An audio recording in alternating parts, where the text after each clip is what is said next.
নমস্কার, শুরু করছি বাংলা বলছে। প্রধানমন্ত্রীর সফরের দিকে সবার নজর ছিল। আজ মালদায় এসে সেখানে দেশের প্রথম বন্দে ভারত স্লিপার ট্রেনের ফ্ল্যাগ অফ করার সঙ্গে সঙ্গেই প্রধানমন্ত্রী নরেন্দ্র মোদী তিনি 2026-এর বিধানসভা নির্বাচনে বিজেপির প্রচারের সুরটা বেঁধে দিলেন। তার স্লোগান পাল্টানো দরকার, চাই বিজেপি সরকার। এরপরই ভিডিও প্রকাশ করলো বিজেপি। তৃণমূল কংগ্রেসকে অনুপ্রবেশকারী প্রশ্নে আরও একবার নিশানা করলেন প্রধানমন্ত্রী নরেন্দ্র মোদী। এসব নিয়ে আমরা আলোচনা করব আজকের বাংলা বলছেতে। আমাদের সঙ্গে যারা উপস্থিত রয়েছেন তাদের সঙ্গে পরিচয় করিয়ে দিই। বিজেপির পক্ষ থেকে রয়েছেন শঙ্কুদেব পান্ডা, শুভাশিস ভট্টাচার্য কংগ্রেসের পক্ষ থেকে, সৈকত গিরি সিপিআই এর পক্ষ থেকে এবং তৃণমূল কংগ্রেসের পক্ষ থেকে পার্থ প্রতিম রায়। আমি আলোচনায় আসার আগে একবার চোখ রাখবো প্রতিবেদনে।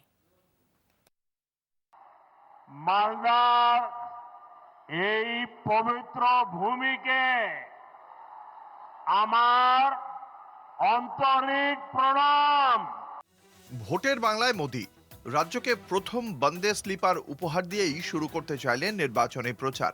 ডাক দিলেন পরিবর্তনের, বললেন বাংলার পড়শি রাজ্যগুলিতে এখন সুশাসন চলছে, এবার পশ্চিমবঙ্গেও সেই পালা আনতে চলেছে বিজেপি। बंगाल की हर दिशा में भारतीय जनता पार्टी के सुशासन की सरकार है। अब बंगाल में सुशासन की बारी है। তবে এই সুশাসনের দাবি নিয়েই পাল্টা কটাক্ষ করেছেন অভিষেক বন্দ্যোপাধ্যায়। 5 বছর ধরে বাংলাকে তার প্রাপ্য থেকে কিভাবে বঞ্চিত করা হচ্ছে সেই সওয়াল করেছেন তিনি। তীর ছুঁড়েছেন নির্বাচন কমিশনের দিকেও। যারা 5 বছর ধরে আমাদের বঞ্চিত নিপীড়িত করে রেখেছে, শোষিত করে রেখেছে, অত্যাচারিত করে রেখেছে, গরিব মানুষের 100 দিনের টাকা, আবাস যোজনার বাড়ি, পাড়ার রাস্তা, কলের জল, একদিকে জল জীবন মিশন, একদিকে আবাস যোজনা, একদিকে গ্রাম সড়ক যোজনা, আর একদিকে 100 দিনের কাজের টাকা যারা 5 বছর ধরে বন্ধ রেখেও থামেনি, পরবর্তীকালে এসআইআর করে মানুষকে ধারাবাহিকভাবে নির্যাতিত করেছে। এই কমিশন নির্বাচন কমিশন নয়, এই কমিশন হচ্ছে নির্যাতন কমিশন। প্রধানমন্ত্রীর অভিযোগ, অনুপ্রবেশকারীদের ভোটার বানাচ্ছে তৃণমূল, তাড়াতে গেলেই হিংসার ঘটনা ঘটছে। বিজেপি এলে পরিস্থিতির বদল হবে। घुसपैठियों की आबादी बढ़ने से बीते वर्षों में मालदा, मुर्शिदाबाद सहित पश्चिम बंगाल के अनेक क्षेत्रों में दंगे भी बढ़ने लगे हैं। आपको घुसपैठियों और यहां के सत्ताधारी लोगों के इस गठजोड़ को तोड़ना ही होगा। भाजपा सरकार बनते ही घुसपैठ और घुसपैठियों पर बड़ा एक्शन लिया जाएगा। তবে বেলডাঙ্গার হিংসার প্রসঙ্গ তুলে এই ঘটনার পেছনে যারা আছে তদন্ত করে তাদের বিরুদ্ধে ব্যবস্থা নেওয়ার আর্জি জানিয়েছেন অভিষেক বন্দ্যোপাধ্যায়। বেলডাঙ্গার যে ঘটনা, আলাউদ্দিন শেখের যে ঘটনা, আমি শোনার পর সঙ্গে সঙ্গে ঝাড়খণ্ডে মুখ্যমন্ত্রীর কার্যালয়ে কথা বলেছি। আমি তাকে বলেছি এই ঘটনার পিছনে যদি কেউ দায়ী থাকে আপনি তদন্ত করে তার বিরুদ্ধে ব্যবস্থা নেবেন। তারা আমাদের আশ্বাস দিয়েছেন যত দ্রুত সম্ভব রাজ্য পুলিশ প্রশাসন ঝাড়খণ্ডের কাজ করছে, কিন্তু আইন কেউ হাতে তুলে নেবেন না। এই মালদা আর মুর্শিদাবাদ থেকেই সবচেয়ে বেশি শ্রমিক ভিন রাজ্যে পাড়ি দেয়। সেই ইস্যু তুলে এনে প্রধানমন্ত্রী বলেন বিজেপি ক্ষমতায় এলে এখানকার আমের অর্থনীতি বদলে যাবে। তৃণমূল সরকারকে নির্মম সরকার, গরিব বিরোধী সরকার বলে তোপ দাগেন তিনি। आम सत्तो, रेशम, लोक संगीत और बौद्धिक चेतना की वजह से जाना जाता है। मैं बंगाल के बेहतर भविष्य के लिए असली परिवर्तन का विश्वास देख रहा हूं। বহরমপুর থেকে অভিষেক বলেন মৃত পরিযায়ী শ্রমিকের বাড়ি যাচ্ছেন তৃণমূলের প্রতিনিধিরা, সরকারও পাশে দাঁড়িয়েছে পরিবারের। আমাদের বিধায়ক সাংসদ সবাই মিলে আলাউদ্দিন শেখের পরিবারের পাশে গিয়ে দাঁড়াবে এবং রাজ্য প্রশাসনের তরফ থেকে মুখ্যমন্ত্রীর নির্দেশে জেলা প্রশাসন ইতিমধ্যে 2 লক্ষ টাকার আর্থিক সহায়তা এবং তার স্ত্রীকে চাকরি দেওয়ার সিদ্ধান্ত ঘোষণা করেছে। এটাই আমাদের মানবিক সরকার। ফলে ভোটের দিন ঘোষণার আগেই ভোট যুদ্ধ শুরু হয়ে গিয়েছে বাংলায়। প্রচার শুরুর 15 মিনিট পরেই মোদির সভা ছাড়তে শুরু করেন বহু মানুষ। এ নিয়েও শুরু হয়ে গেছে রাজনৈতিক চাপানোতর। কলকাতা টিভি।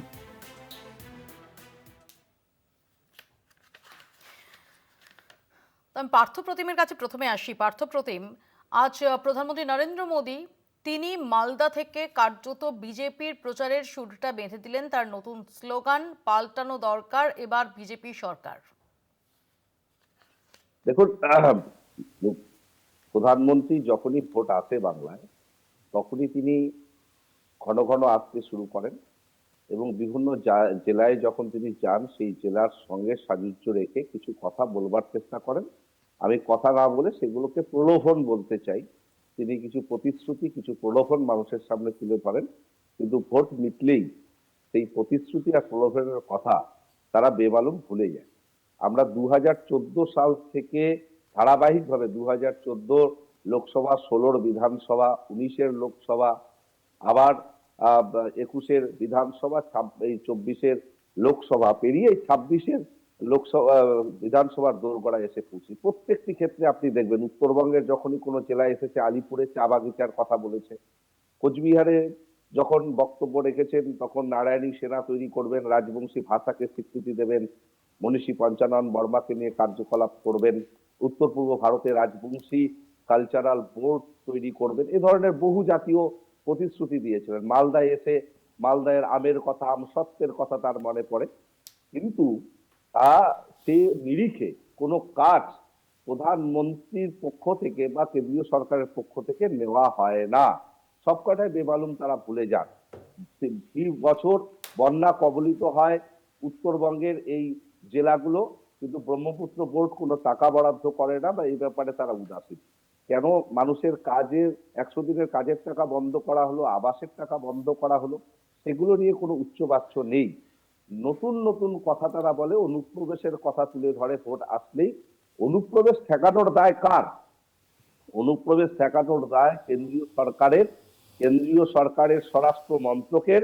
যারা সীমান্তে পাহারা দিচ্ছে তাদের দায়িত্ব। সীমান্তের 50 কিলোমিটার ভেতর পর্যন্ত তারা সুরক্ষার দায়িত্ব নিয়ে বসে আছে।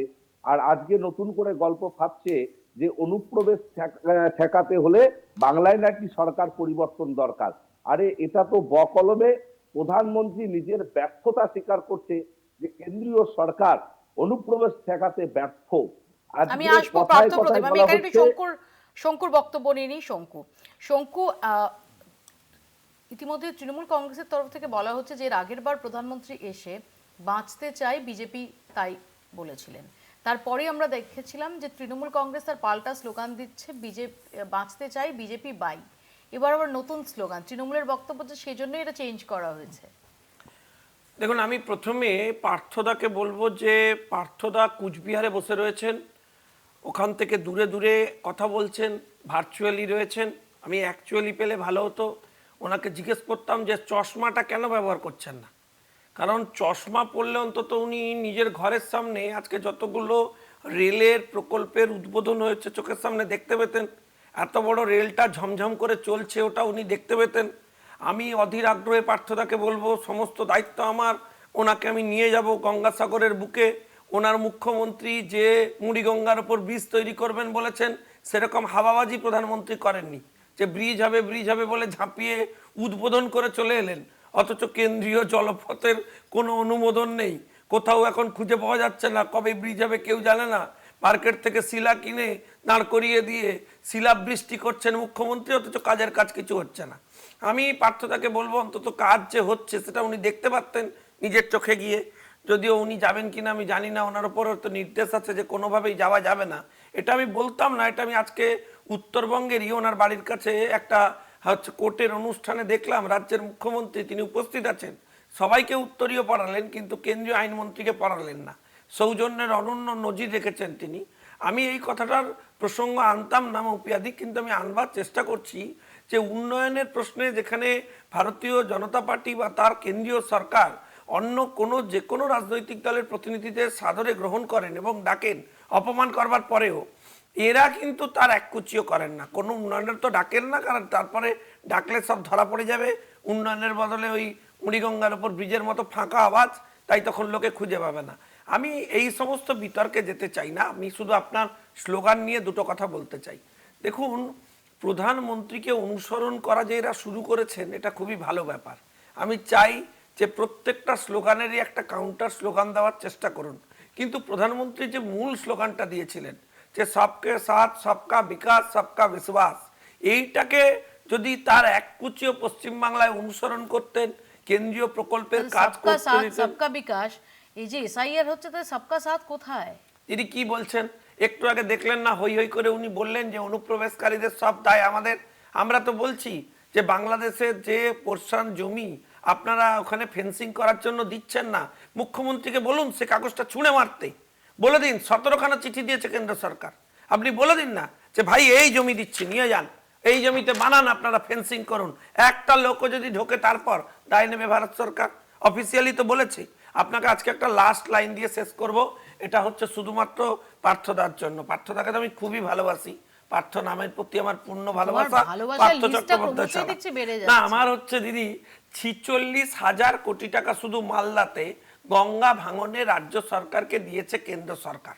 সেই টাকাটা কোথায় আমি জানতে চাই। সেই টাকাটা তৃণমূলের কোন পকেটে গেছে? আপনি ইরিগেশনে মানসবাবুকে নিয়ে গেছেন এরা কংগ্রেস থেকে, দিয়ে ওখানে ইরিগেশন মন্ত্রী বানিয়েছেন। আমি তো মেদিনীপুরের আরেকজন ছেলে আছে বামপন্থী, ও জানবে, কেলেঘাইতে পুরো ঘাই কাটছেন উনি। আমার প্রশ্ন যে উনি ইরিগেশন মিনিস্টার, উনি কেন্দ্র সরকার থেকে প্রকল্পের টাকা পেয়েছেন। আমি জানতে চাই যে মাল্লায় নদী ভাঙনে কাজ করেননি কেন? আমি জানতে চাই কি স্পেসিফিক প্ল্যানিং দিয়েছেন। আসবো সৈকতের কাছে। কোনো কাজ করবেন না, খালি বসে বসে খালি ডায়লগ। বঙ্গ সফর, আগামী কাল তিনি সিঙ্গুরে যাবেন। আজকে মালদায় দাঁড়িয়ে তিনি বলছেন পাল্টানো দরকার এবার বিজেপি সরকার। না, ভোট আসছে, প্রধানমন্ত্রী আসবেন, মালদায় সভা করেছেন। খুব ভালো লাগতো। আমাদের দেশের অন্যতম প্রিয় নদী, যে নদীর নামে জল জমিন মিশনের পাশাপাশি গঙ্গা মিশন কমিশন বলে একটা কমিশন তৈরি করে গঙ্গাকে পরিশুদ্ধ করবার পরিকল্পনা নিয়েছিলেন। আজকে সেই মালদা জেলার অন্যতম গঙ্গা পদ্মা ভাগীরথী নদীর ভাঙন তীরবর্তী এলাকা যদি প্রধানমন্ত্রী পরিদর্শন করতেন, আমরা খুশি হতাম। যে পরিমাণ টাকা কেন্দ্রীয় সরকার এই রাজ্যে দিয়েছে এই নদী ভাঙন বা গঙ্গা নদী ভাঙন রোধ করতে, বাঁধ মেরামতির ক্ষেত্রে, সেই টাকাগুলো কোথায় গেল সেটা নিয়ে যদি কেন্দ্রীয় সরকার একটা দুর্নীতির কমিশন করত, আমরা খুশি হতাম। কেলেঘাই নদীর 614 কোটি টাকা কোথায় চলে গেল সেইটা নিয়ে যদি কেন্দ্রীয় সরকার একটা কমিশন করতো। আসলে মৌপিয়াদি, তুমি যে কথাটা বললে সবকা সাথ সবকা বিকাশ, বিজেপির এই স্লোগানটা হচ্ছে দুর্নীতি কা সাথ, চোরো কা সাথ, চোর কা সাথ বিকাশ। আমি কেন বলছি এ কথা? অজিত পাওয়ার থেকে হেমন্ত বিশ্ব শর্মা থেকে এই রাজ্যে সারদা নারদার তদন্ত, সব তদন্ত এই রাজ্যে নির্বাচনের আগে কেন বিজেপি ভুলে যায়? 14 সালের পর মোদী বলেছিলেন দুটো হাতে দুটো লাড্ডু থাকবেন। নারদার ভিডিও ফুটেজ কেন মুছে দিলেন? অমিত শাহ নারদা সব দুর্নীতির কথা বলতে পারেন। প্রথমে আমি সবার এক সেকেন্ড সৈকত, আমি ওকে বলে দিই, প্রথমে আমি এক এক করে সবার কাছে যাব, থামতে বললে থামতে হবে প্লিজ। আমার পরিষ্কার কথা, এত চিৎকার চেঁচামেচি মৌপিয়াদি তো প্রয়োজন নেই। তৃণমূলের সরকার দুর্নীতিগ্রস্ত সরকার, চোরেদের সরকার, এটা দীর্ঘক্ষণ বক্তৃতা করা যায়। কিন্তু এই দুর্নীতি চোরেদের ধরবার দায় কার? কেন্দ্রীয় তদন্তকারী সংস্থা তারা কি করছে? কেন্দ্রের স্বরাষ্ট্র দপ্তর কি করছে? আজকের দিনে দাঁড়িয়ে প্রধানমন্ত্রী মালদায় সভা করলেন, এটা তো মানুষের কাছে প্রশ্ন যে বন্দে ভারত ট্রেনের উদ্বোধন হচ্ছে, অথচ হাওড়া সেকশনে লোকাল ট্রেনের কি অবস্থা? মেট্রো রেলের নিরাপত্তার কি অবস্থা? পর্যাপ্ত আরপিএফ এর রিক্রুটমেন্ট কেন বন্ধ? গ্রুপ সি গ্রুপ ডি পোস্টে রেলে 3.5 লক্ষ পদ কেন উঠিয়ে দেওয়া হলো? একটাও কোনো গ্যাংম্যান থেকে শুরু করে টেকনিক্যাল অপারেটর বা মেকানিক্যাল পার্টে কেন রেলওয়ে সেকশনে কোনো রিক্রুটমেন্ট নেই? প্রতিদিন লোকাল ট্রেনগুলো, আমি বলছি তোমাকে পুরুলিয়া জেলা, বাঁকুড়ায় তো বিজেপির এমপি রয়েছে, ট্রেন 8 ঘন্টা 10 ঘন্টা লেট, আজকের ট্রেন কালকে পৌঁছয়। আপনি যদি খোঁজ নেন একটু, পুরো হাওড়া থেকে খড়গপুর থেকে আদ্রা ডিভিশন, ওখানে বাঁকুড়া ডিভিশন, পুরুলিয়া সেকশন, মানুষ ট্রেনের ওপর ভরসা উঠিয়ে ফেলেছে। আমাদের কাছে কোনটা প্রায়োরিটি? কোটি কোটি মানুষ যে লোকাল ট্রেনে চলে, এক্সপ্রেস ট্রেনে চলে, তার পরিষেবা যাতে ভালো হয় সেদিকে, নাকি কিছু মানুষ যারা 2000-3000 টাকায় বন্দে ভারত বন্দে স্লিপারে যেতে পারবে সেইটা প্রায়োরিটি? আজকের দিনে দাঁড়িয়ে যে রেল দুর্ঘটনা হয়েছে, ট্রেনের নিরাপত্তার দায়িত্ব কার? আজ অব্দি কমিশন হয়েছে, কোনো কমিশনের রিপোর্ট সামনে এসছে? আপনাদের মনে থাকা উচিত এই উত্তরবঙ্গে ভয়াবহ দুটো ট্রেন দুর্ঘটনা হয়েছে, তা নিয়ে কেন্দ্রের সরকার কি ব্যবস্থা গ্রহণ করেছে? আমাদের প্রত্যেকের কাছে একটা আতঙ্কের রেলযাত্রার সফর এই কেন্দ্রের সরকার দিয়ে দিচ্ছে। আমি শেষ যে কথাটা বলবো, মালদায় দাঁড়িয়ে প্রধানমন্ত্রী বক্তব্য রাখলেন। আচ্ছা, এসআইআরে এই মালদা মুর্শিদাবাদের সীমান্তবর্তী এলাকায় যেভাবে লক্ষ লক্ষ পরিযায়ী শ্রমিক, গরিব, দলিত, সংখ্যালঘু তাদেরকে হয়রানি করা হচ্ছে, সেটা নিয়ে প্রধানমন্ত্রী নীরব কেন? পরিযায়ী শ্রমিকদের বিজেপি শাসিত রাজ্যে পেটানো হচ্ছে, বিজেপির সরকার কি ভূমিকা পালন করছে? এই রাজ্যে বিজেপি বাংলা দখল করবে যারা আসবো শুভাশিস দা। এক লাইনে বলতে পারবো যে মোদি এখানে এসে প্রতিশ্রুতি দিচ্ছেন যে প্লাবন বইবে উন্নয়নের, সেই মোদির রাজ্যে যেখানে তিনি 15 বছর 20 বছর মুখ্যমন্ত্রী ছিলেন, সেখানে যদি হাল হকিকত আপনি দেখেন তাহলে আপনি শিহরিত হবেন। প্রায় 18,000 স্কুল বন্ধ হয়েছে, বেকার সবচেয়ে বেশি ভারতবর্ষের মধ্যে। ওই জায়গায় উদ্যোগপতিদের কাছে এক্সটর্শন হচ্ছে, উদ্যোগপতিদের টাকা দিতে হচ্ছে। এই অবস্থা হলো গুজরাটের অবস্থা। ভারতবর্ষে নিরন্তর 12 বছর ধরে নরেন্দ্র মোদী শাসন করছেন। আপনি দেখুন কোন সেক্টরটায় মোদি তার কথা রেখেছেন, কোথাও উন্নয়নের কোথাও ছাপ আছে কিনা কোথাও। মানে আপনি যদি দিল্লি শহরে যান দেখবেন ওখানে এয়ার কোয়ালিটি সিস্টেম বা ইন্ডেক্স এত নিম্নমানের যে মানুষ ওখানে শ্বাস নিতে পারছে না। ভারতবর্ষের বেকার বাড়ছে, ভারতবর্ষের জিডিপি গ্রোথ কমছে, এগুলো দেখা হয় সেগুলো সব মিথ্যে বলা হচ্ছে। ভারতবর্ষে পার ক্যাপিটা ইনকাম করছে, ভারতবর্ষের দ্রব্যমূল্য বৃদ্ধি হচ্ছে, ভারতবর্ষের টাকার দাম কমছে, ভারতবর্ষের বৈদেশিক নীতিতে প্রতিদিন আমরা দেখতে পাচ্ছি প্রধানমন্ত্রীকে অপমানিত হতে। এই অবস্থার মধ্যে ভারতবর্ষে যদি কোনো একটি রাজ্যে, যে রাজ্যে এসে বলবে যে আমি প্লাবন বইয়ে দেবো, তার তো যেখানে যেখানে বিজেপি শাসিত হয়েছে রাজ্যগুলো শাসন করছে, সেই রাজ্যগুলো আপনি দেখুন কোথাও কোনো জায়গায় মানুষের মানে মূল্য, মানুষের মানে যে দৈনন্দিন জীবনযাপন সেটা কত নিম্ন স্তরের হয়ে গেছে। এবং মানুষ এই সবকা সাথ সবকা বিকাশ বলা হচ্ছে, কিভাবে সন্ত্রস্ত আছে দলিতরা, আদিবাসীরা এবং মুসলিম সমাজ, ভাবা যায় না তাদের মানে কি ধরনের প্রেসারে রেখেছে।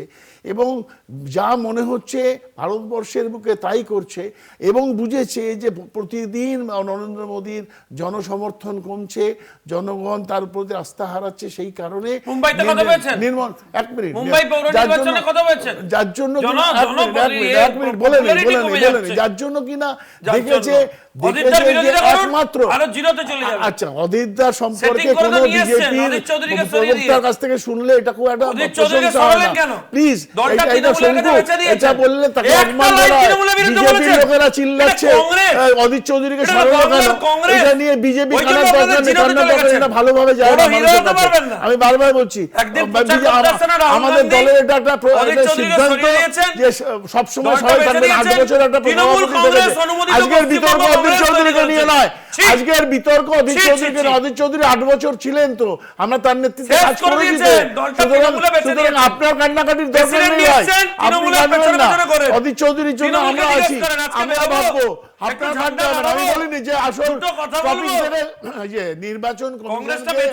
নির্বাচন কমিশনকে সাথে নিয়ে জয়ের রাস্তা প্রশস্ত করতে গেলে পরে খুব স্বাভাবিক জনগণের উপর খড়গহস্ত হবে।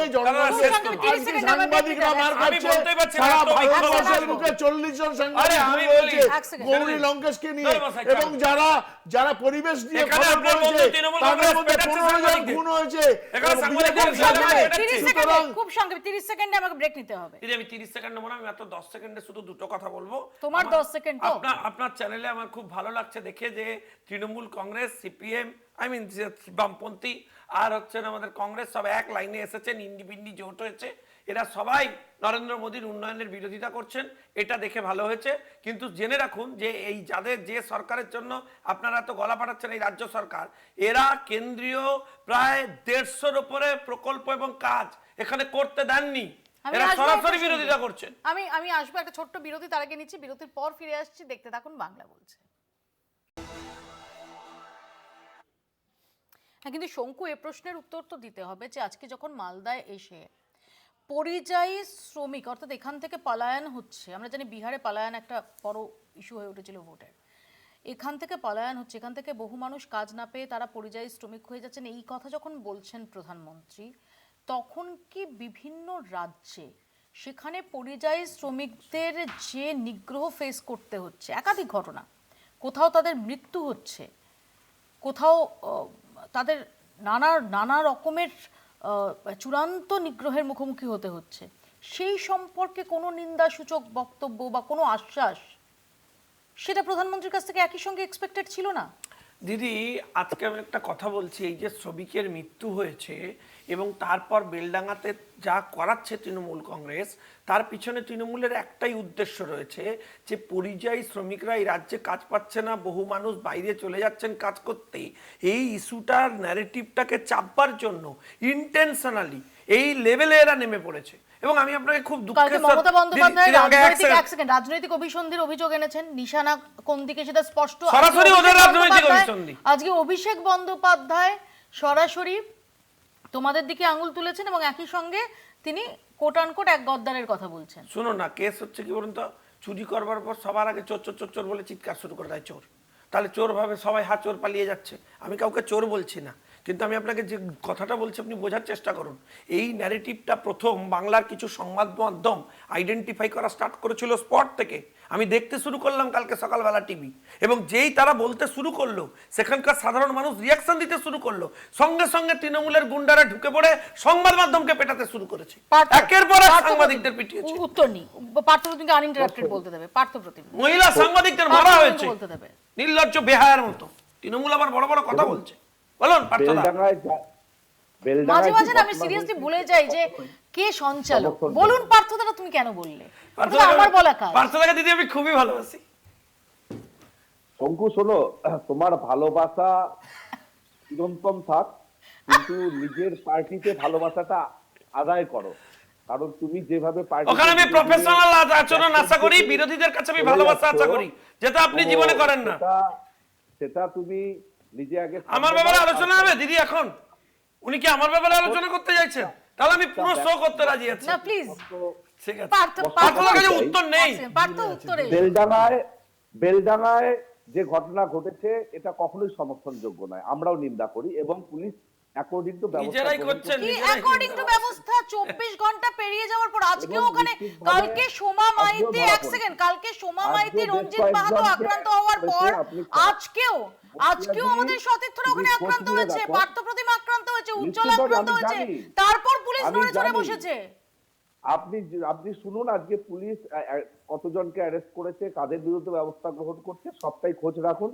নিশ্চিতভাবে আমরা খোঁজ রেখেই বলছি বহরমপুরে দাঁড়িয়ে অভিষেক বন্দ্যোপাধ্যায় বলেছেন যে পুলিশকে তিনি নির্দেশ দিয়েছেন যে এই বিষয়ে কঠোর অবস্থান নিতে, সেটাও জেনেই বলছি। কিন্তু প্রশ্ন হচ্ছে, কালকে যখন ওইভাবে ওই তাণ্ডবটা চলছিল, ঘন্টার পর ঘন্টা জাতীয় সড়ক অবরোধ করে যখন ওখানে সাংবাদিকদের ফেলে পেটানো হচ্ছে, মহিলা সাংবাদিককে নিগ্রহ করা হচ্ছে, পুলিশ তখন নীরব দর্শক। আমরা সোমার বয়ান শুনেছি, তখন কি করছিল? দেখো, সেটা ওই মুহূর্তে পুলিশের ভূমিকা কি ছিল সবটাই কিন্তু প্রশাসন নিশ্চিতভাবে দেখবে, ও দেখা উচিত। কোন নেগলিজেন্স প্রশাসনের ভূমিকা প্রশাসনই দেখবে করছে, প্রশাসনের ভূমিকা নিয়ে প্রশ্ন প্রশাসনই দেখবে। পার্টিকুলার ওই স্পটের পুলিশ কর্মীদের তরফ থেকে বা পুলিশ অফিসিয়ালসের তরফ থেকেও কোনো যদি নেগলিজেন্সি থাকে, নিশ্চিতভাবে পুলিশের উচ্চতলার যারা রয়েছে তারা বিরুদ্ধে ব্যবস্থা গ্রহণ করবে। এতে কোনো পুলিশ মন্ত্রী কি দেখবেন? বলতে দাও শঙ্কু, শোনো, কিন্তু তোমাদের মতো আমরা, আরে আমার কথা বলছি না, আপনাদের কথা বলছি। শঙ্কু প্লিজ বাইরে আছে বলতে। দেখুন খালি আমাকে নিয়ে বলবে। তোমরা পরিযায়ী, আমরা পরিযায়ী নই, আমরা এখন এখানে আছি, আমরা বিরোধী দল। আরে কথা বলতে দাও, এত অসভ্যতা কেন করছো? না এক সেকেন্ড, শঙ্কু বলতে দাও প্লিজ, ওকে শেষ করতে দাও। এত ভালোবাসি না তোমায় ভালোবাসতে হবে না। বেলডাঙ্গার ঘটনা নিয়ে তোমরা প্রতিবাদ করছো, অথচ যে পরিযায়ী শ্রমিকটার মৃত্যু হলো ঝাড়খণ্ডে কিংবা বিজেপি শাসিত বিভিন্ন রাজ্যে পরিযায়ী শ্রমিকদের উপর যে আক্রমণ হয়েছে, সেটা নিয়ে তোমাদের কোনো নিন্দা সূচক বক্তব্য নেই কেন? কোন মৃত্যুকে আমরা কি সমর্থন করি নাকি? কি উল্টোপাল্টা কথা আপনারা ক্যাম্পেইন করছেন? নিন্দা সূচক বক্তব্য? আপনাদের এমপি কোথায় মশাই? কোথায় ঘুরে বেড়াচ্ছেন উনি? আরে বহিরাগত এমপি এনে জিতিয়েছেন, তাকে পাওয়া যায় না। শ্রমিক মারা গেছে, এলাকায় গন্ডগোল হচ্ছে, এলাকায় এমপি নেই, কোথায় ঘুরে বেড়াচ্ছে তার ঠিক নেই। বড় বড় ডায়লগ। নিজেদের আপনাদের MP কোন এলাকার MP? অধীর চৌধুরী যেন বলে অথচ MP নেই এলাকায়। হরিয়ানা থেকে কিভাবে সে গুন্ডা হুমায়ুন কবির চলে গেছে, আপনার MP নেই। বড় বড় ডায়লগ। সন্ত্রাসবাদী আক্রমণ গোটা সংখ্যালঘুদের আপনারা তেজপাতার মতো ব্যবহার করেছেন, তাদের কোনো উন্নয়ন করেননি। মৌসুম বেনজির নূরকে গিয়ে জিজ্ঞেস করুন, এই জন্য তৃণমূল ছেড়ে দিয়েছে। সংখ্যালঘুরা সরে যাচ্ছে আপনাদের কাছ থেকে, তাই এসব গুন্ডামি করাচ্ছে, বিভিন্ন জায়গায় ব্যবহার করছেন। করবেন না। এক সেকেন্ড, শঙ্কু যদি চ্যানেলে থাকে আমরা কোনোদিন বক্তব্য দিতে আসবো না। আমরা বলবেন চ্যানেলে মশাই, প্লিজ এক হুমকি সেকেন্ড। দেবেন না। না না না না, এটা কথা না, আমি দুজনকে রিকোয়েস্ট করছি যে কথা বলতে দিতে হবে। এক সেকেন্ড, আপনি একটা এক্সপ্লেইন করুন। এক সেকেন্ড, শঙ্কু এতবার কেন বিব্রত করবে? শঙ্কু, এক সেকেন্ড, কেন ওভারস্টপ করবে? শঙ্কু থাকলে আমরা কোনোদিন চ্যানেল অ্যাটেন্ড করব না। পার্থপ্রতিম এক সেকেন্ড। শঙ্কু, আমি বারবার রিকোয়েস্ট করছি যে এখানে প্রত্যেককে অন্তত তার সেন্টেন্সটা শেষ করতে দিতে হবে। আমি আশা করব এখানে সবাই ম্যাচিওর, প্রত্যেকে তার তার দলের প্রতিনিধিত্ব করছে, এখানে এইটুকু স্পেস সবাই রেসপেক্ট করবে। প্লিজ আনইন্টারাপ্টেড যেখানে বলতে দেওয়ার আনইন্টারাপ্টেড বলতে দিতে হবে, থামতে বললে থামতে হবে। পার্থপ্রতিম সংক্ষেপে। না, আমি সংক্ষিপ্তভাবে একটু স্পেসিফিক্যালি বলছি যে ভারতবর্ষের বিভিন্ন রাজ্যে, বিশেষ করে বিজেপি শাসিত রাজ্যগুলোতে পরিযায়ী শ্রমিকদের বাংলা বলার কারণে যেভাবে হেনস্থা করা হচ্ছে, বা সোনালী খাতুনদের মতো যাদেরকে পুশব্যাক করা হয়েছে অনৈতিকভাবে, এই ঘটনাগুলোকে বিজেপি কেন্দ্রীয় সরকার তারা কি পদক্ষেপ গ্রহণ করেছে, তাদের ভূমিকা কি, সেই জায়গাগুলো স্পষ্ট করা হোক। আর বিজেপি শাসিত রাজ্যগুলোতে যখন দাঙ্গা সন্ত্রাসবাদী হামলা হচ্ছে, সেক্ষেত্রে কেন্দ্রীয় সরকার তারা কি পদক্ষেপ গ্রহণ করছে, বা তারা সেগুলো নিয়ে কোনো বক্তব্য রাখতে পারে না কেন? বাংলার কোনো ঘটনা হলে নিশ্চিতভাবে আপনারা বলুন, কিন্তু পাশাপাশি গোটা ভারতবর্ষ জুড়ে বিজেপি শাসিত রাজ্যগুলোতে যা হচ্ছে সেটা নিয়ে কেন বলছেন না? কেন সিলেক্টিভ বক্তব্য দেওয়া হচ্ছে? আমি এই উত্তর নেব, জায়গাটা পার্থপ্রতিম আমরা উত্তর নেব খুব সংক্ষেপে। শঙ্কু, উত্তর আমি এক এক এক- করে প্লিজ, আমি শুধু প্রত্যেককে এক এক করে কথা বলতে হবে। আচ্ছা, আমি একটাই লাইন পার্থদার কাছে বলতে চাই, সেটা হচ্ছে পার্থদার কাছে যখন তাদের এই গন্ডগোলের কোনো উত্তর থাকে না, তখন তারা অন্য রাজ্যে কি হন, কষ্ট করে ঘুরতে চলে যান। দয়া করে নিজের রাজ্যের নাক গলান। এখানে নির্বাচন আছে, এখানে আপনারা শাসন করছেন, এখানে 15 বছর ধরে কাজ করেছেন। আজকে যদি কোনো রাজ্যে কোনো জায়গায় অন্যায় হয়, according to the law act হবে। ভারতের শাসন ব্যবস্থা প্রপার রয়েছে। অন্য ভারতবর্ষের কোন রাজ্যের মুখ্যমন্ত্রীকে দেখা যায় না গিয়ে একটা কেন্দ্রীয় তদন্তের মাঝখানে ফাইল নিয়ে পালিয়ে আসছেন বা মোবাইল নিয়ে পালিয়ে আসছেন। এটা পশ্চিম বাংলায় দেখা যায় এখানকার আইন আসবো ব্যবস্থা। এক সেকেন্ড, শঙ্কু আসবো আমি। ফাইল নিয়ে এক পালিয়ে সেকেন্ড, যাচ্ছে, এক- অথচ আপনি সাপোর্ট করতে না বলেছেন তৃণমূলের টিকিট দেবে নাকি? আপনাকে তৃণমূলের টিকিট দেবে, তৃণমূলের টিকিট দেবে আপনাকে। এক সেকেন্ড, এক সেকেন্ড, এক সেকেন্ড। কংগ্রেস না তৃণমূল? এক সেকেন্ড, স্বরাষ্ট্র এক সেকেন্ড, এক সেকেন্ড, এক সেকেন্ড। আমরা আজকে যে বিষয়ে কথা বলছি, আমরা দেখছি যে এই যখন বেলডাঙ্গা নিয়ে ইস্যু হচ্ছে, সেই সময় দাঁড়িয়ে যখন অধীর রঞ্জন চৌধুরীকে আমরা দেখতে পাচ্ছি যে আলাউদ্দিন শেখের বাড়িতে যাচ্ছেন, ঘটনাস্থলে যাচ্ছেন, তিনিও ঝাড়খণ্ডের আইজির সঙ্গে তিনি গতকালই কথা বলেছেন ইত্যাদি। আজকে অভিষেক বন্দ্যোপাধ্যায় বহরমপুরে দাঁড়িয়ে অধীর রঞ্জন চৌধুরীকে নিশানা করছেন। তিনি বলছেন যে 2024-এ এসে তিনি রিকোয়েস্ট করেছিলেন বহরমপুরের মানুষের কাছে যে বিজেপির ডামি ক্যান্ডিডেটকে জেতাবেন না, অধীর রঞ্জন চৌধুরী হেরেছেন, কাজেই তিনি তাদের কুর্নিশ জানাচ্ছেন। হারলে পরে সে মাটি ছেড়ে দেবে? তার না, তাকে বিজেপি ডামি ক্যান্ডিডেট বলছে। না না, সে অভিষেক অনেক কিছু বলতে পারে, কিন্তু অভিষেক ছাড়া পেয়ে রয়েছে কেন? ও তো বিজেপির লোক, বিজেপি স্টুজ হয়ে কাজ করছে। নাহলে অভিষেক যা অন্যায় করেছে, সিরিজ অফ কমপ্লেন্টস তার এগেইনস্টে রয়েছে, তারপরে কেন অভিষেক জেলের বাইরে থাকে? বলুক এখানে উত্তর দিক। এই মমতা বন্দ্যোপাধ্যায় ফাইল নিয়ে বেরিয়ে যাচ্ছে ইডির সামনে, ইডি পৌঁছে দিচ্ছে, এবং স্বরাষ্ট্রমন্ত্রী থেকে আরম্ভ করে প্রধানমন্ত্রী সীতারামন কেউ একটা বিবৃতি দেয় না। এগুলো বোঝা যায় না যেখানে যেটা হচ্ছে সেটা ছায়াযুদ্ধ হচ্ছে। মানুষ যারা দেখছে তারাও তো বুঝতে পারছে যে বিজেপি এবং তৃণমূলের একটা বোঝাপড়া রয়েছে। নাহলে মমতা ব্যানার্জি দিনের পর দিন যে অন্যায় করে যাচ্ছে, যে দুর্নীতি করে যাচ্ছে, তারপরে ইডি সিবিআই এখানে আসছে, ঘুরে চলে যাচ্ছে। এরপরে কি শঙ্কু এখানে চিল্লালে আর পার্থ এখানে চিল্লালে, দুজনে চিল্লালে পরে মানুষ বিশ্বাস করবে যে এদের মধ্যে বিরাট লড়াই আছে? যে কিনা সতীশ চৌধুরী সম্পর্কে বলছে তার তো জেলে আসবো। সৈকত না, একটা শব্দ। তুমি ইউসুফ, এক সেকেন্ড, ইউসুফ পাঠানকে আমি ইউসুফ পাঠানকে অভিষেকের গাড়ির সামনে দেখতে পাচ্ছ সানগ্লাস পরে। হ্যাঁ, সে ঘটনা হয়ে যাওয়ার পর আজকে মিটিং করতে এসেছেন, মিটিং করতে এসেছেন। বেলডাঙ্গার কালকে কোথাও দেখিনি। বেলডাঙ্গার ঘটনার দুটো দিক রয়েছে। এক হচ্ছে বেলডাঙ্গাতে যে ঘটনা ঘটছে তার নিন্দার কোনো ভাষা নেই, কিন্তু এরকম একটা উচ্ছৃঙ্খল শক্তি তৈরি হলো লোকাল গ্রামীণ এলাকায় তৃণমূলের সরকারের পুলিশ মন্ত্রী মমতা বন্দ্যোপাধ্যায়, তার পুলিশ প্রশাসন, তার আইবি, গোয়েন্দা দপ্তরের ইনফরমেশন সোর্সম্যানরা ব্যর্থ কেন? নাকি পুলিশ জেনে শুনে এই বিশৃঙ্খলা পরিস্থিতি তৈরি করবার সুযোগ দিল? তার কারণ অতীতের যে ঘটনা আপনার মনে থাকা উচিত, ওয়াকআপ আন্দোলন হতে পারে, এসআইআর বিরোধী মুভমেন্ট হতে পারে, কিংবা কোনো না কোনো নবীর বিরুদ্ধে কোনো কথা বলার আন্দোলন হতে পারে, সব ক্ষেত্রেই মালদা থেকে মুর্শিদাবাদ এই এন্টায়ার বেল্টটাতে যেভাবে রেলওয়ে স্টেশন জ্বালানো হয়েছে, পাবলিক প্রপার্টি ধ্বংস করা হয়েছে, সাংবাদিক পেটানো হয়েছে, তারই রিপিট টেলিকাস্ট এবারে দেখলাম। ওয়াকআপ পুলিশও আক্রান্ত হয়েছে। ওয়াকআপ আন্দোলনের সময় আমরা দেখেছিলাম এই বিশৃঙ্খল আন্দোলন পরিস্থিতির পেছনে তৃণমূলের পরিষ্কার স্থানীয় নেতারা ছিলেন। ধুলিয়ানের দাঙ্গা, শামসেরগঞ্জের দাঙ্গায় তৃণমূলের স্থানীয় জঙ্গিপুর পৌরসভার চেয়ারম্যানের ভাই অভিযুক্ত ছিলেন, তাদের বিরুদ্ধে পুলিশ কোনো ব্যবস্থা নেয়নি এবং তৃণমূলের নেতারা এই বিশৃঙ্খল পরিস্থিতি তৈরি করে দিয়ে পরবর্তীকালে মাননীয় মুখ্যমন্ত্রী বলেছিলেন যে ওয়াকআপ নিয়ে এখানে আন্দোলন করা যাবে না। এই রাজ্যের মাটিতে আমি সংখ্যালঘু ভাই বোনেদের কাছে আবেদন করব, যেভাবে পরিযায়ী শ্রমিকদের উপর অত্যাচার হচ্ছে তা নিয়ে আমরা সকলে ব্যথিত। আজকে মুর্শিদাবাদ জেলা বামফ্রন্টের পক্ষ থেকে বিবৃতি দিয়ে ওই পরিযায়ী শ্রমিকের বাড়িতে যাওয়া হয়েছে। আমরা বলছি আন্দোলন বিশৃঙ্খল পথে তৃণমূলের প্ররোচনায় পা দেবেন না। এই যেরকম পরিস্থিতি তৈরি করে আসলে সংখ্যালঘুদের কালিমালিপ্ত করে এসআইআর আন্দোলনকে কালিমালিপ্ত করার চেষ্টা হচ্ছে, এর পেছনে কোথাও কোথাও বিজেপিরও ইন্ধন রয়েছে। অভিষেক বাবু যে কথা বলছেন অধীর চৌধুরী সম্পর্কে, আপনার মনে থাকা উচিত দাঙ্গা থেকে শুরু করে বেলডাঙ্গা লোকাল তৃণমূলের এমএলএ এমপি পুলিশ কোথায় থাকে? মহাকাল মন্দিরে পুলিশ থাকে, মন্দির উদ্বোধন হবে, ভাইপোর পেছনে 6000 পুলিশ থাকে, আর যখন মানুষ মার খাচ্ছে, সাংবাদিক মার খাচ্ছে, এফআইআর করতে গড়িমসি হয়, 30 ঘন্টা পর পুলিশ নামে। এই রাজ্যে পুলিশ আছে? অভিষেক বন্দ্যোপাধ্যায় এত বড় বড় ডায়লগ দিচ্ছেন, অধীর চৌধুরী 24 ঘন্টায় পৌঁছে যেতে পারেন উড়িষ্যায় পরিযায়ী শ্রমিকের পাশে, বেলডাঙ্গা পৌঁছে যেতে পারেন, অভিষেক ব্যানার্জি কেন যাননি? কেন মুর্শিদাবাদে গিয়ে বড় বড় ডায়লগ দেন, বেলডাঙ্গায় যান না? কেন ইউসুফ পাঠানকে বললেন না যে আপনি ওখানকার এমপি, আপনি বেলডাঙ্গায় পৌঁছন? এই দায়িত্ব জ্ঞানহীন রাজনীতি, উস্কে দেওয়ার রাজনীতি। অধীর চৌধুরী কংগ্রেসকে কেউ বিজেপির দামি ক্যান্ডিডেট বলতে পারে, এইরকম লোক যিনি বলছেন সেই বিজেপির দালাল। পার্থ আমি তো আইন স্যার- শৃঙ্খলা নিয়ে প্রশ্নের জায়গাটা আমি সেটাতেই কিন্তু সৈকতগিরির সাইয়াবে বক্তব্য করা যাবে শুনছিলাম। না। সৈকতের বক্তব্য শুনছিলাম, আমার তো মনে হচ্ছিল কংগ্রেসের মুখপাত্র বক্তব্য দিচ্ছিল, তারপরে দেখলাম সৈকতগিরি সিপিআই লেখা আছে। তো যাই হোক, অধীর চৌধুরী নিয়ে আপনি আচ্ছা, বলতে ভালো কথা বলছেন। No interruption please. Adhir Chowdhury নিয়ে ভালো কথা বলছে, এটা নিয়ে তিনি যাচ্ছেন পরিযায়ী শ্রমিকদের কাছে, উড়িষ্যায় পৌঁছেছেন, ভালো কথা।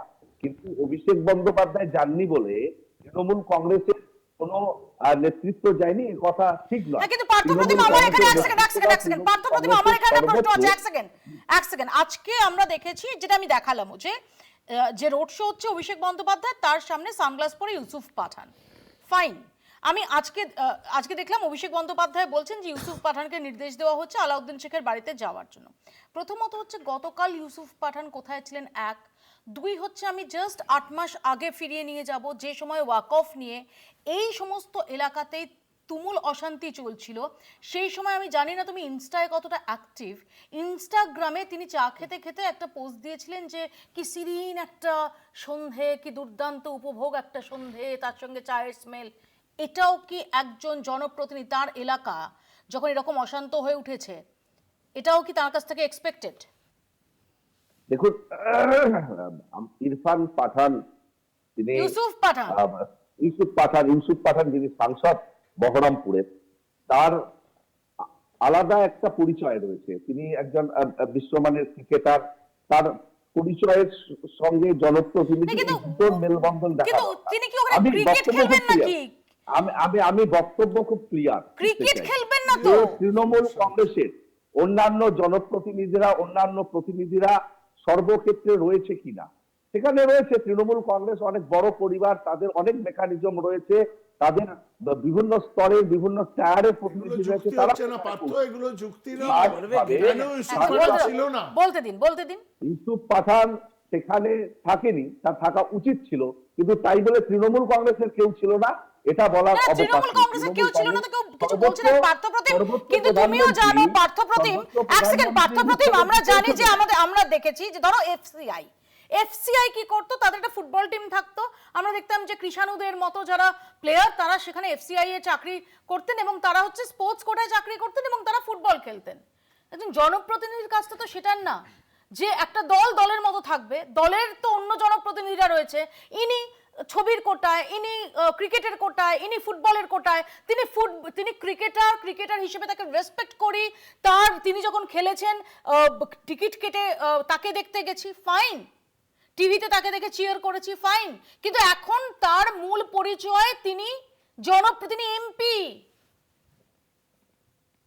দেখুন, নিশ্চিতভাবে সাংসদ, এলাকার সাংসদ, তার এলাকার বিভিন্ন কর্মসূচিতে, ঘটনা প্রবাহে তার থাকতে হয়, কিন্তু কিছু ক্ষেত্রে যদি ব্যতিক্রম হয়, আমাদের দল সেই জায়গাগুলো, ঘাটতিগুলো নিশ্চিতভাবে পূরণ করে সেখানে এবং অধীর দলের চৌধুরী উন্নয়ন গেলে যারা তাকে শুনতে হবে সে বিজেপির কর্মীরা দালাল। হয়েছে, পার্থ, তারা করে। অধীর চৌধুরী মানুষের বিজেপির পাশে দালাল, দাঁড়ালে অভিষেক বন্দ্যোপাধ্যায় বলবেন বিজেপির দালাল। অধীর চৌধুরীকে কোন পার্সপেক্টিভে বিরোধী কোন বিজেপির পার্সপেক্টিভে দালাল বলা যায়? এই বলা যায় ওখানে দাঁড়িয়ে থেকে ওইখানে গিয়ে। বলতে দিন, নিশ্চিতভাবে উত্তরটা নিন। বিগত দিনে মুর্শিদাবাদে অধীর চৌধুরীর যা ভূমিকা ছিল, সেই ভূমিকার প্রেক্ষিতে দাঁড়িয়ে তাকে বিজেপির দামি ক্যান্ডিডেট বলা হয়েছে।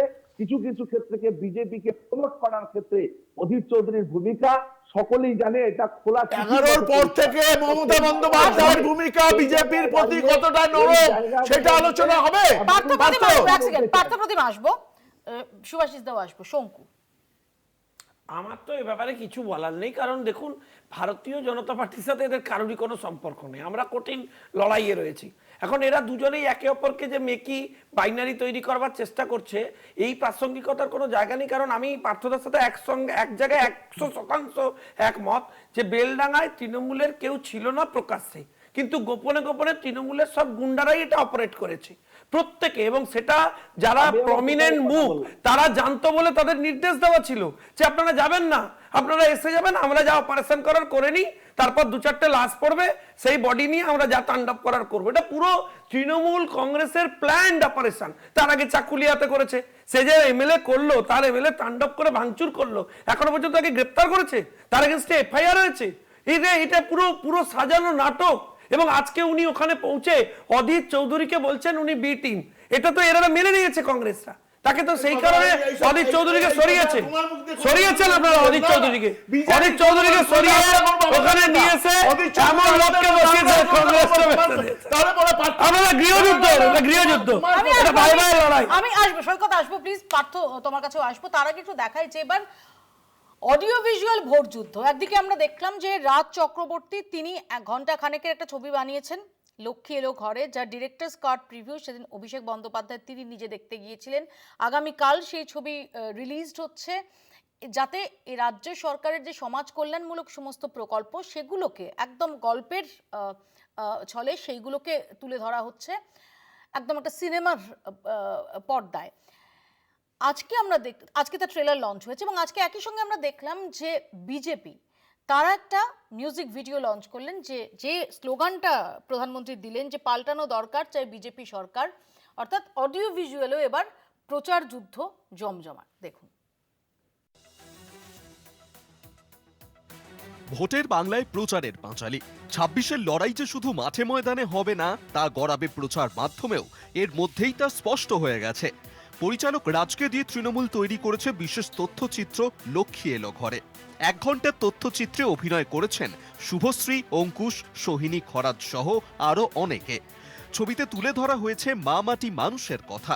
রাজ্য সরকার কি কি জনকল্যাণমূলক প্রকল্প এনেছে, তা কিভাবে বদলে দিয়েছে গ্রাম বাংলার ছবি, তা নিয়েই এই তৃণমূলের প্রচার।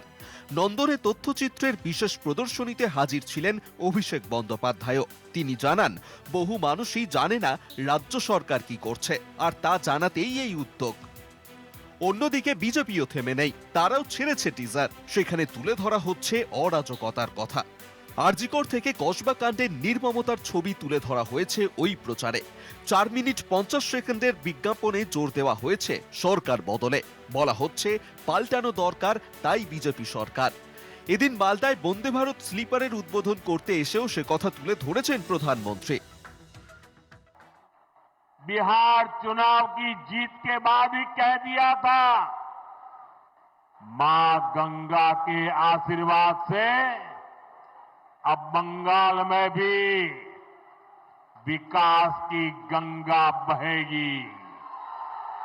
आप मेरे साथ एक संकल्प लेंगे, सबके सब बताइए, मेरे साथ संकल्प लेंगे मैं जो कहूंगा आपको उसको दोहराना है। मैं कहूंगा पाल्टानो दरकार, आप कहेंगे चाই बीजेपी सरकार। पाल्टानो दरकार। 21-এর বিধানসভা ভোটেও প্রচার তুঙ্গে তুলেছিল রাজনৈতিক দলগুলি। খেলা হবে স্লোগানে মাত করেছিল তৃণমূল, পাল্টা সরকারের নানা কেলেঙ্কারির কথা তুলে ধরেছিল বিজেপি। তবে এবার প্রচার মাধ্যমকে আরো রঙিন করে তুলে ধরতে তৎপর সব দল। তাই তৃণমূল যেমন বানিয়েছে লক্ষ্মী এলো ঘরের তথ্যচিত্র, তেমনি বিজেপি হাতিয়ার করতে চাইছে পাল্টানো দরকার চাই বিজেপি সরকার স্লোগান। কলকাতা টিভি। আবার আলোচনায় ফিরে সৈকত কিছু বলতে চাইছিল। সৈকত, প্রথমত হচ্ছে দেখুন, যারা আজকে এই অধীর বাবুকে টার্গেট করছেন, অধীর বাবু যতদিন ছিলেন ততদিন মুর্শিদাবাদ জেলায় বিজেপির একটাও খাতা খুলবার হিম্মত ছিল না। আজকে বামপন্থীরা ধর্মনিরপেক্ষ কংগ্রেসের সঙ্গে ট্যাগ করে কেউ কেউ ব্যঙ্গ করতে পারেন, কিন্তু বহু ক্ষেত্রে বিজেপি থেকে দুদিন আগে যোগ দিয়ে মঞ্চে কেউ ডাক পান, অনেকে ডাকও পান না মঞ্চে। মেদিনীপুরে যেভাবে তৃণমূল বিজেপির বিধায়কদের মিসকলের হিস্ট্রি অভিষেক বন্দ্যোপাধ্যায়ের মুখে শুনেছি, কিংবা আজকে মালদায় যেভাবে প্রধানমন্ত্রীর হাতে বিজেপির নেতারা তৃণমূলের প্রাক্তন রাজ্যসভার সাংসদ সুখেন্দু শেখর রায়ের বাবার ছবি তুলে দিয়ে বার্তা পৌঁছে দিয়েছেন, তাতে এখানে তৃণমূল বিজেপি আলাদা করা সম্ভব নয়। এটা খুব সূক্ষ্ম রাজনীতি, যে রাজনীতিতে তৃণমূলের নেত্রী মন্দির নির্মাণে ব্যস্ত, যে রাজনীতিতে অভিষেক বন্দ্যোপাধ্যায় বলছেন মেকি বিজেপি, মানে হয় তৃণমূল না হলে বিজেপি, মাঝখানে আর কিছু থাকবে না। একই কথা শুভেন্দু অধিকারী বলেন যে বামেদের ভোট দেবেন না, তার থেকে সরাসরি মমতাকে ভোট দিন। আসলে এই বাইনারি করলে দিদি মোদির লাভ, এই কারণেই বেলডাঙ্গার পরিকল্পিত এই হিংসার চিত্রনাট্য। পার্থপ্রতিম, আসলে আগে রাম পরে বাম, এই স্লোগানের যারা প্রচারক বার্তায় বার্তায় পৌঁছে দিয়েছে, তাদের ভোট ব্যাংক আজকে তলানিতে ঠেকেছে। মানুষ স্পষ্ট জেনেছে যে বিজেপিকে যদি ঠেকাতে হয় তৃণমূল কংগ্রেসের উপরে ভরসা রাখা দরকার। তাই তাদের ভোট ব্যাংকে আগে রাম পরে বাম, পার্থদা তোমার জেলায় তো আগে তৃণমূল তারপর বিজেপি। আসবো সৈকত। নতুন ভাবে আর বলে কি লাভ হবে? তোমরা তো তোমাদের জায়গা নিজেরাই হারিয়েছো, আজকে এসব বলে লাভ আছে? আমাদের নেতারা শুধু বিজেপিতে যায়নি, তোমার কোচবিহারে বড় নেতা হয়েছে, তোমার মাথার উপর বসে আছে উদয়ন গুহ, আন্দোলন বাম নেতা উদয়ন গুহ বিজেপিতে যায়নি, তৃণমূলে গিয়ে বসে আছে। সৈকত থামতে বলে থামতে বিজেপির হবে, প্লিজ। বিরুদ্ধে সর্বাত্মক আন্দোলন কর্মসূচি কেউ সংগঠিত করলে যে আওয়াজ সবার আগে উঠে আসে তার নাম মমতা বন্দ্যোপাধ্যায়। সংসদের ভেতরে হোক বাইরে হোক সর্বত্র আপসীন লড়াই চলছে বিজেপির বিরুদ্ধে, এই ধারাবাহিকতা চলবে এবং বাংলায় বিজেপি নিঃশেষ হয়ে যাবে। এটা একমাত্র তৃণমূল কংগ্রেসই পারবে এই কার্যক্রমকে সফল করতে। শঙ্কু, দেখুন, আমি তো খুবই আমার কষ্ট হয় যে এত ভালোবাসি, কিন্তু এত দূরে পার্থদা বসে থাকে, পার্থদাকে স্টুডিওয় আসতে হবে, সেই জন্য বারবার আমি ঢুকে পড়ি, পার্থদা রেগে যায়। আমার বক্তব্য পার্থদার কাছে খুব স্পষ্ট যে দেখুন, ভারতীয় জনতা পার্টিকে টার্গেট করতে হলে উত্তরবঙ্গে তো আসন বাড়াতে হবে। আপনারা তো উত্তরবঙ্গে প্রতিদিন শূন্যর দিকে গিয়ে চলে যাচ্ছেন তত্তর করে, আপনাদের খুঁজে পাওয়া যাচ্ছে না, এবং সেই ব্যাপারে আপনাদের কোনো স্পেসিফিক বক্তব্য নেই। আজকে আপনারা এতগুলো কথা বলছেন, আমার প্রশ্ন আপনার কাছে, কেন আয়ুষ্মান ভারত প্রকল্প? আপনার সাথে আমার কি লড়াই? আপনি বিজেপির সাথে লড়াই করুন না, আয়ুষ্মান ভারত প্রকল্প কেন বাংলায় চালু করতে দেননি? আমার প্রশ্ন, বলুন আপনি আমাকে, আপনি বলুন। আজকে এইমস করার ক্ষেত্রে ও দাদা মাঝখানে ঢুকে পড়ছে, আপনার আইন আছে, তাহলে আমি এক লাইন বলতে দেবো না, আমি বকা খেয়েছি, আমাকে বলতে দিদি আমি বকা খেয়েছি, এবার থামান, আমাকে তো 20 মিনিট বকা দিলেন, থামান আমাকে, জ্ঞান দিচ্ছিলেন। Thank you. আমার বক্তব্য হচ্ছে দিদি, এই যে এইমস তৈরি হচ্ছিল কল্যাণীতে, বহু মানুষ উপকার পাচ্ছেন, এই কল্যাণী এইমস এর ক্ষেত্রে এরা কতবার আমাদের বাধা দিয়েছেন। আপনি ডিফারেন্সেসটা দেখুন অ্যাডমিনিস্ট্রেশন চালানোর ক্ষেত্রে। এখানে নিপা ভাইরাস প্রথম আইডেন্টিফাই হয়েছে, আমাদের কেন্দ্রীয় স্বাস্থ্যমন্ত্রী সরাসরি মুখ্যমন্ত্রীকে ফোন করেছেন। আমরা কোন জায়গায় কোঅপারেশনের অভাব করেছি? আজকে এরা বড় বড় কথা বলছেন, আমি একদম শেষে মুর্মুরাকে প্রায় মেরে ফেলতে গেছিল। এক সেকেন্ড পার্থ দুজনের কাছে পরে আসবো। আমার এখানে প্রশ্ন, যখন আমরা দেখতে পাচ্ছি যে তোমরা বাইনারি থিওরি দিচ্ছ, কিন্তু এটাও তো ঠিক যে সময় দাঁড়িয়ে আমরা দেখতে পাচ্ছি যে বিজেপি এবং তৃণমূলের এই তাল ঠোকাঠুকিটা শুরু হয়ে গেছে, সেই সময় দাঁড়িয়ে তোমাদের অবস্থানটা এখনো ক্লিয়ার যে তোমরা আর শুভাশিস দ্বারা একসঙ্গে যাবে কিনা, এই বেসিক জায়গাটা, বেসিক অবস্থাটা তোমাদের কাছে ক্লিয়ার? আমাদের বেসিক অবস্থা অনেক আগে থেকে ক্লিয়ার মৌপিয়া কি বলো আমাকে একটু বলো, আমি জানি না। না না ঠিক আছে, আমি আমি ভোটেরটা জানতে পারি, তোমরা কি আসন সমঝোতা হবে না হবে না মৌপিয়াদি আমরা বলছি তুমিও যদি সময় বলবে, আর ইলেকশনে কি সময় বাকি আমি একটু আছে? বলিনি, তৃণমূল বিজেপি বিরোধী যদি তুমিও হও, তুমিও আমাদের সঙ্গে আসো। এবার কেউ যদি তৃণমূল বিজেপির রাজনীতি সুবিধা করতে চায়, তাহলে তারা আমাদের এই তৃতীয় পক্ষ একটা অবস্থান করতে দেবে না।